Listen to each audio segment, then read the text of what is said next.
आदरणीय किसान मजदूर एवं युवा साथियों, आज हमारे देश के शिक्षा मंत्री आदरणीय प्रधान जी ने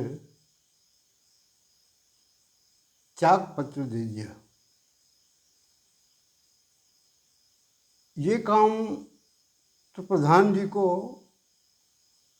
उसी समय कर देना था जब नीट परीक्षा का पेपर लीक हुआ। किसी के दबाव में आने की कोई आवश्यकता नहीं थी, क्योंकि आज हमारे देश के राजनीतिक दलों के नेताओं में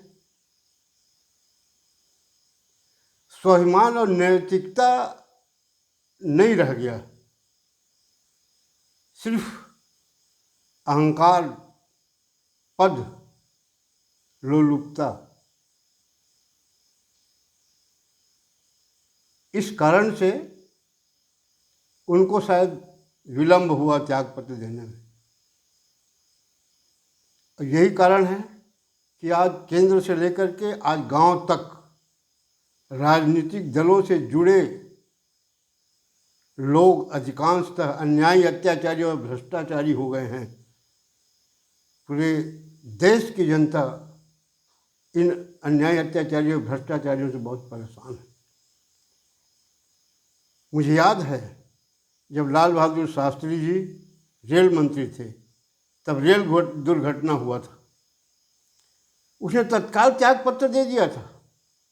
लोगों ने उनको समझाया कि भाई आपकी क्या गलती है। बोले नहीं, मैं इस विभाग का मंत्री हूँ, मैं ठीक से देख रेख नहीं कर सका, इसलिए मैं इस पद के लायक नहीं हूँ। उसके बाद हमने देखा माधवराव सिंधिया जी को। उन्होंने भी हवाई दुर्घटना में को देखते हुए त्यागपत्र दे दिया था। उसके बाद हमारे भारतीय जनता पार्टी के उप प्रधानमंत्री रहे, गृह मंत्री रहे अंडवाणी जी ने भी, जब उनके ऊपर हवाला का आरोप लगा तो उन्होंने सांसद पद से त्यागपत्र दे दिया था और ये बोला था कि जब तक मैं निर्दोष साबित न हो जाऊं, कोई चुनाव नहीं लड़ूंगा, कोई पद नहीं लूँगा। वो करके दिखाया। मगर आज उसी पार्टी के नेताओं में ये अभाव देखा जा रहा है। उसमें क्या, किसी पार्टी में आज नैतिकता नहीं रह गया कि अपनी गलती स्वीकारना नहीं है। वो सिर्फ अधिकारियों पर दोष लगा देंगे, ज़्यादा हुआ सस्पेंड कर देंगे, कुछ दिन के बाद फिर अपना बहाल कर देंगे। ये आज राजनीति में मैं देख रहा हूँ कि अधिकांश लोग सिर्फ पद और पैसा कमाने के नाम से अपने स्वाभिमान को ख़त्म कर दिए हैं, जो देश के हित में नहीं है। और ऐसे लोग हमको देशभक्ति की बात बताते हैं, ताज्जुब होता है। जैसे हम देशभक्त नहीं, हमको नहीं मालूम है। वैसे तो भाजपा नेताओं को मालूम होगा कि सबसे पहले त्यागपत्र श्यामा प्रसाद मुखर्जी जी ने दिया था देश की एकता, अखंडता के नाम से। वो केंद्रीय उद्योग मंत्री थे पंडित जवाहरलाल नेहरू के साथ। कश्मीर को बचाने के लिए उन्होंने त्यागपत्र दिया था। आज के ऐसे होते तो शायद नहीं देते, उसी पार्टी के लोग नहीं देते। उन्होंने एक नया पार्टी बनाया 1991 जनसंघ, जो आज भारतीय जनता पार्टी के नाम से जाने जा रही है। उसमें कैसे कैसे नेता हैं आप ये देख लीजिए। और प्रधान जी ने जो त्यागपत्र दिया है, उससे ये जाहिर होता है कि सवर्णों के बच्चों के भविष्य को बर्बाद करने के लिए जो बिल यूजीसी के नाम से जाना जाता है, वो पास इसीलिए हुआ था कि राष्ट्रीय भाजपा के सभी नेता उसमें सहमत थे। इसलिए आज सुप्रीम कोर्ट में मामला है, उसका नोटिस का जवाब सुप्रीम कोर्ट को नहीं दिया जा रहा है और नैतिकता की बात करते हैं।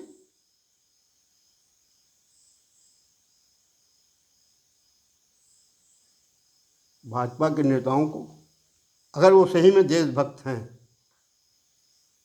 तो उनको नैतिकता को सामने लाना ही चाहिए, सत्यता को स्वीकारना चाहिए। अगर कांग्रेस की तरह बेईमान बनने की होड़ में हैं तो इस पर मैं कुछ नहीं कर सकता। अरे सबसे बड़ा ताजुब तो मेरे को लगा कि दिल्ली का एक पूर्व मुख्यमंत्री सबसे बेशरम इस आंदोलन में प्रधान जी से त्याग पत्र मांग रहा था। भाई जब वो फंसा शराब घोटाले में, जेल चला गया, त्याग पत्र नहीं दिया। ऐसा बेशरम व्यक्ति भी प्रधान जी से त्याग पत्र मांग रहा था और जेल से अपना शासन चला रहा था। कोर्ट गया, कोर्ट ने कह दिया कि तुम नाम मात्र के रहोगे, कोई देख रेख नहीं कर सकते, तब उसने त्याग पत्र दिया। वैसे प्रधान जी ने एक बहुत अच्छी बात बताई है कि मैं विदेशी ताकतों के कारण दबाव में आकर के देश हित में त्याग पत्र दिया हूँ। इसका मतलब है केंद्र के भाजपा नेता सब जानते हैं कि कौन विदेशी ताकत है और कैसा देश में क्या अन्याय अत्याचार कराना चाहता है। उसके बाद भी वो मौन है। संसद में पहुंच गया भारत के संविधान के विरुद्ध। क्या हो रहा है हमारे देश में? और वो उल्टा हमारे ऊपर ही दबाव बना रहा है, ऐसा होगा तो हम ऐसा करेंगे।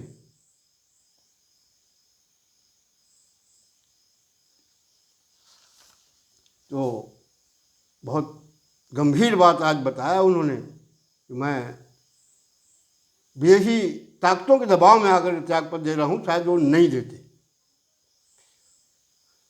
मेरी बात भाजपा के नेता माने न माने उनकी मर्जी है, लेकिन उनको याद दिला रहा हूँ कि अगर वो अपने को सनातनी, हिंदूवादी और राम भक्त मानते हैं तो सत्यता को स्वीकारें और अयोध्या जाकर भगवान राम और हनुमान जी से माफ़ी मांगे कि हमने जातिवादी राजनीति करने के लिए कार सेवकों और साधु संतों पर गोली चलाने वाले मुख्यमंत्री मुलायम सिंह जी को राष्ट्रपति के द्वारा पुरस्कार दिलवाया है और उस समय के नौकरशाह को अयोध्या राम मंदिर ट्रस्ट का अध्यक्ष बनाया है। हमको माफ़ कर दीजिए। हो सकता है कि विचार करें भगवान राम या हनुमान जी।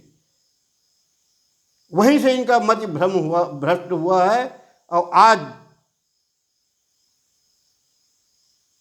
देश में जो कुछ भी हो रहा है इनकी गलती के ऊपर गलती होती चली जा रही है। अगर इनको सही में जनता की सेवा करना है तो अयोध्या जाकर के भगवान राम से माफ़ी मांगे और बोले कि हम आपके बताए मार्ग में चल करके जनता की सेवा करेंगे, हमको माफ़ कर दीजिए, अब हम थोड़ा भी अहंकार नहीं करेंगे।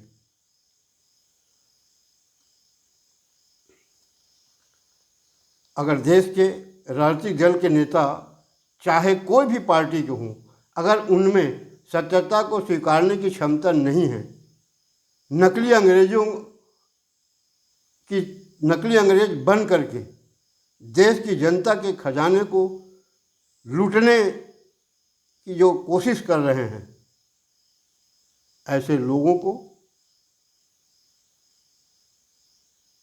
तत्काल पार्टी से अलग हो जाना चाहिए।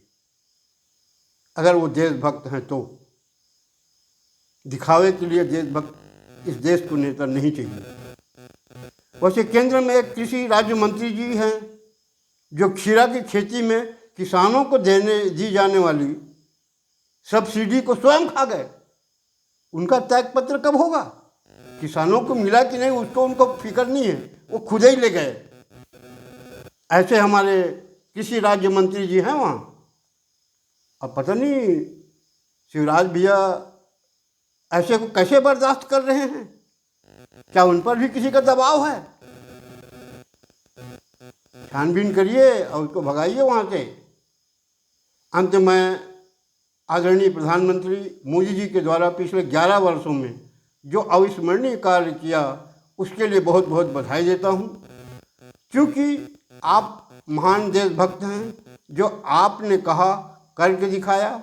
मुझे तथा देश की जनता को आप पर पूरा भरोसा है कि आपने अपने द्वारा बनाए गए पार्टी नेताओं के लिए नियम का पालन करते हुए देश हित में आपका उम्र जैसे ही 75 वर्ष पूर्ण होता है, देश हित और पार्टी हित में पद से त्याग पत्र देवें और उत्तर प्रदेश के वर्तमान मुख्यमंत्री आदरणीय आदित्यनाथ योगी जी को गद्दी सौंप दें। तभी हमारा देश विश्व गुरु और हिंदू राष्ट्र बनेगा। अगर आप हमारी देश की सही दिशा दिलाने वाले मार्गदर्शक हैं तो सत्यता को स्वीकारना चाहिए। वैसे मुझको मालूम है, मुझको पता चला है कि देश भर में आप अपने चहेते लोगों को संगठन में रख लिए हो, वो लोग प्रस्ताव पारित करेंगे कि नहीं इनका कार्यकाल बढ़ाया जाए। आप नहीं मानेंगे, मुझको पूरा विश्वास है। और अपने बनाए नियम का पालन करते हुए देश हित में त्यागपत्र दे करके आदित्यनाथ योगी जी को अगला प्रधानमंत्री बनाएंगे। इतना कहा कि अपनी वाणी विराम देता हूँ। धन्यवाद। जय हिंद।